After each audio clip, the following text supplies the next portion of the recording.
Welcome to this short series on how to make your own soaps, lotions, and even your washing powder or washing soap and dishwashing soap. So we will take you through an exciting journey on how to make some natural products for your home and for yourself, for your own body. Firstly, we will just go briefly into the history of soap. It's quite interesting to see how soap developed through the ages.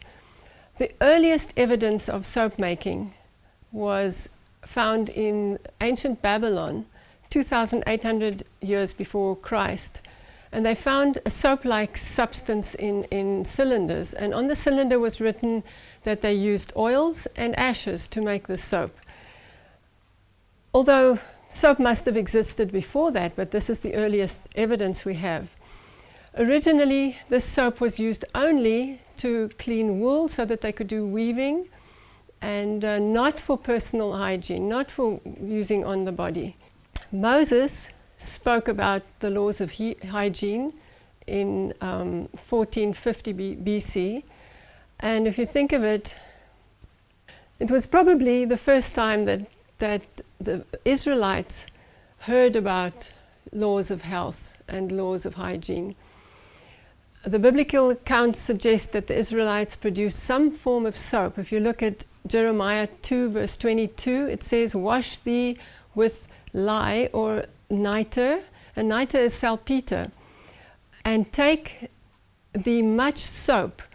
So sometimes they translate in the Bible soap for niter, sometimes lye, so we're not quite sure if it was actual soap or whether it was just the lye that they used to make the soap. But anyway, in Malachi 3 verse 2, it speaks of fuller soap. In Job 9:30, it says, "Wash your hands with lye." Now, lye, you can't really wash your hands with lye. It's caustic. So I presume it was soap. It was a form of soap that they used. And they used it for personal hygiene, not like the other nations that used it for cleaning wool and cleaning garments. The early Greeks apparently did not use soap, but washed their bodies with sand and ashes and oil. What they did was they mixed sand and ashes, put it all over the body, and then scraped it off with a scraper it's like exfoliating. And then they would apply the oil again, and then once they get all dirty again, they'll start the process over and scrape it all off. The Ebers papyrus in Egypt, 1550 BC, reveals that ancient Egyptians combined both animal and vegetable oils with alkaline salts to produce a soap-like substance. They used this mixture to treat sores, skin diseases, as well as washing garments, but not for personal hygiene. The Phoenicians made soap from goat's tallow and wood ashes in 600 BC. And the early Romans, you don't want to know what they did. They had buckets on the streets, and they would provide these buckets for people to urinate in. And then they would take the urine and take it to a factory and let it ferment and let it decompose. As it decomposed, it became ammonia, and the ammonia was what cleaned the garments. But I hope they didn't use it for personal hygiene. So that's how they cleaned their clothes. The early Romans made cleansing agents from decomposed urine. Later they used ashes and goat's tallow. Tallow is the fat of the goat, to cleanse fabrics. Using soap for personal hygiene is not found in Roman history.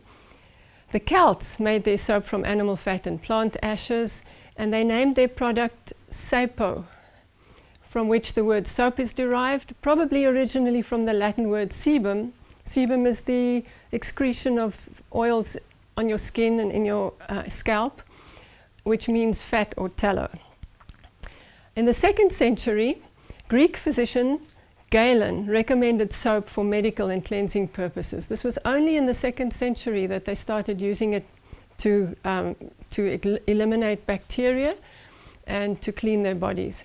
The use of soap increased in Europe, but it declined with Roman civilization because the Romans had their public baths and they would do bathing there, but they never used the soap for cleansing for themselves. And after the Roman civilization, it all was gone. There was no more public bathing. And then during the Middle Ages, diseases increased, and people believe that it was because they weren't bathing anymore, they weren't using soap anymore, and all those diseases, the plagues of the Middle Ages, came to be. When Rome fell in 467 AD, so did bathing. Lack of cleanliness contributed to the many plagues of the Middle Age. In the 7th century, now from the 2nd to the 7th century, there was nothing. Only by the 7th century did soap making revive again. And it revived in Spain and Italy using goat fat and ashes. And in France, they started using olive oil and fragrances. So it started to become more refined. But the story is told that King Louis XIV in the 17th century had 3 of his soap makers killed because their soap irritated his skin. So soap making was still not completely well done at that stage. Between the 12th and the 17th centuries, the English started making soap. The wealthy ladies of the Tudor era, the 15th century, started using Castile soap. They started using it daily, and it was extremely expensive because they used the Castile soap, which is an olive oil soap that is made only from olive oil, and it had to be imported. And so only the rich could afford that. And during the reign of Queen Elizabeth I in the 16th century, soap usage was greater in England than any other country, although she said she took a bath only every 4 weeks, whether it was necessary or not. So, but it started. Taxation on soap started crippling the soap making industry, and it was only abolished in 1853. So soap was squashed. They couldn't make it. It was too expensive, and only the rich could afford it. The 18th and 19th century, bathing became fashion, and the French chemist Nicolas Leblanc discovered the process of transforming sodium chloride, which is salt, into soda ash. Now, why is this important? The soda ash, if you took soda ash and you mixed it with lime, you would get lye and you would get chalk. So it was important because now they could make lye, and it was more controlled. They could control the process of soap making, and it would be more safe as well. This discovery became the most important chemical process in the 19th century. In the 19th century, Louis Pasteur also discovered that personal hygiene helps to prevent the spread of disease, which increased the demand for soap. So from the 19th century onwards, people started using soap again, and they understood the reason why they had to use soap: to destroy bacteria and to keep the body clean from disease. Now, what is soap? How does it work? How does it come by? How do you produce it? Now, soap is made by combining fats and lye. Now, the fats and the lye, when they combine completely, and it's a perfect combination, there will be no more lye in the product. It will not be caustic, and it will be a foaming agent. And it'll be, how it works is that the soap molecule has 2 arms. The one arm is a hydrophilic arm, which attracts water. The other arm is a hydrophobic arm, which repels water. So the one that repels the water, the hydrophobic arm, will bind with the dirt. It'll bind with oils and grime and dirt, and with washing, if you add more water, it will wash it away. And it actually spreads the water more evenly over the garment or the thing that you want to clean. So if you didn't have soap, you could not cover a whole garment, for instance, and remove all the dirt. You'll have to go spot by spot. So it actually changes the surface tension so that, and that's where the word surfactant comes from. It's a surface active agent. It's a surfactant, so it changes the surface tension, and in that way the soap can work. So soap is made by combining fats and oils. We've said that already.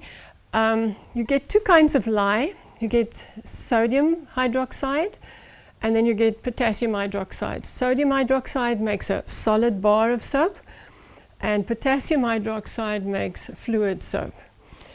The potassium hydroxide you get from the ashes of a fire, just wood ashes. But the sodium hydroxide you get from, they manufacture it, and you'll get a solid bar, otherwise it's a soft bar. Now lye is caustic. It's about a pH of 14, which is very, very high pH, and we have to take care. If we work with lye, it is important to go through all the safety rules because it is caustic. Okay, so when it works with when you combine the lye and the oil, you will what happens is the lye will split the oil into fatty acids and glycerine. So that's why you get good glycerine. If you have a good soap, you'll have lots of glycerine. Now, glycerine is an amazing thing. It's a humectant, which means it attracts and keeps moisture. It keeps the water out of the air, and it'll keep your body hydrated. So you need the glycerine in your soap, and also in your oils. When you make a lotion, you need that humectant to keep the moisture. Now, in the old days, lye was made by leaching. The strong solution of lye was leached out of the ashes. What they would do is they would put a barrel on a table, and they would layer the barrel with gravel and then straw, and then the ashes, quite a lot of ashes, and then fill it up with water. And there would be a little hole in the barrel, and the water would leach through the ashes and through the straw and the gravel, and it'll sort of come out as a very pure lye solution, and that would be, then they would have another container where it would go into. Now this method was unfortunately not very consistent. You didn't know if you used a different kind of wood, the lye would be either stronger or weaker, so it wasn't very consistent. That's why they started to make a chemical lye, so that it would be more consistent. The only way that you could, in the old days, know whether the lye was right or not was to put an egg or a potato in the solution and see whether it floats. But still, that wasn't good enough.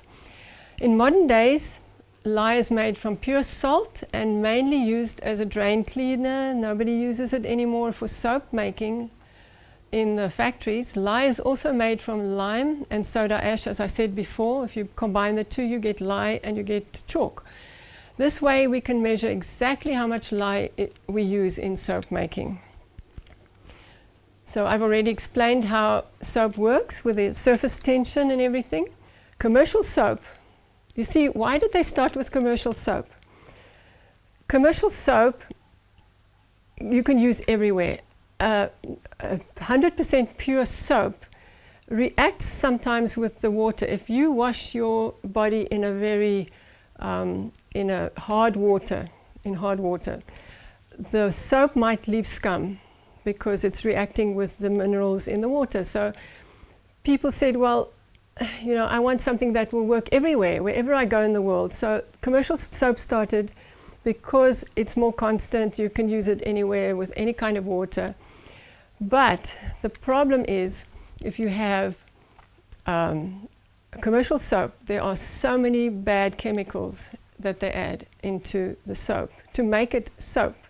You have to have it foaming, so the problem is you have to use chemicals for it. So during the World War I, commercial soap as we know it today came into existence. The injuries of war brought an increased need for cleaning agents, but ingredients needed to make soap were were scarce. So German scientists created a new form of soap, which they call detergent, basically. So basically the soaps that we get now are detergents made from synthetic compounds. Most commercial soaps available today are actually detergents. If you see 100% soap on the label, that's fine, that's 100% soap. But if it says something like body bar or luxury bar or something like that, by law they're not allowed to call it soap, so they will call it something like a luxury bar. Then you know it is a chemical soap, not a real soap. Commercial soap makers now, they realize that glycerine is a very good product to have. So what they do is they take from the soap, they take out the glycerine, which is the protection in your soap, and they sell it to the cosmetic world or wherever it's necessary. So you've lost your glycerine as well. And antibacterial washes. You know, consumers think that antibacterial washes are more effective at preventing the spread of germs, but we have no scientific evidence that they are any better than plain soap and water. In fact, some data suggests that antibacterial ingredients may do more harm than good over the long term. This is Dr. Janet Woodcock, the director of the FDA's Center for Drug Evaluation and Research. So they've done research, and all these antibacterial solutions actually do more harm. Okay, so what do we need to make soap? I'm going to show you now what we need. Obviously we need oils, and I have an assortment of oils here that I use as my basic oils. Obviously you can have luxury oils as well, but these are just the basics. And avocado is a very nice oil to use. Castor oil, coconut oil, olive oil, palm oil. You have to have hard oils, and I'll explain that later when we make soap. You need hard oils and you need soft oils in your recipe, but many soaps are made just from soft oils. But the problem is they take so much longer to cure. So you will have, let's say you make a Castile soap, which is 100% olive oil. That soap will take 6 months to cure before you can use it. And nobody has that much time. Aleppo. I don't know if you know about Aleppo, where they ruined the city. The city was bombed during the war. Aleppo made world famous Castile soaps, beautiful soaps. Right, so the oils, you need oils, and then you need lye. Now remember, lye is caustic. When you handle lye, you need to use gloves. This lye is in flakes. Some of them are in powder form. So that's the lye that we will be using. And we also need, obviously, water. We use distilled water because we don't want any minerals in the water to interfere with the soap making. And you can use essential oils to make them smell good. And then you need some utensils. You obviously need a good thermometer. And you're going to, the other one that I have here is a normal one that you use for cooking, but it works well. I use this one in my lye and that one in my oils. And then you have to have a very safe, heat-resistant a container for the lye, because the lye heats up. As soon as you add water to the lye, it's going to heat up, and it's going to even produce gas. What is good to have at hand is some vinegar. So if you have some vinegar at hand, keep it close by. If you have a big spill, neutralize it quickly with your vinegar, and then your problem is solved. And then I have a container where I put the cold water in so that I can cool down the lye. You need a pot or another one of these if you have, but I like a pot. You need a pot to put your oils in and to melt the oils on the stove. And then you need a stick blender. Stick blender is going to be the one thing that will make your soap happen very quickly. Without the stick blender, you will be stirring for a long time. But the stick blender is amazing. Then we need a mold, obviously. Once you've made your soap, you're going to need some mold. We have different kinds of molds. The silicone molds are the best, otherwise you struggle to get the soap out, and silicone just works so much better. And then safety measures. You're going to need some goggles, right, to protect your eyes. You can even wear these over your glasses. If you wear glasses, you can put this over your glasses and that will protect your glasses. You need some form of apron. You need long sleeve clothing, long pants if you have, and closed shoes, just for in case you spill your lye. You need gloves.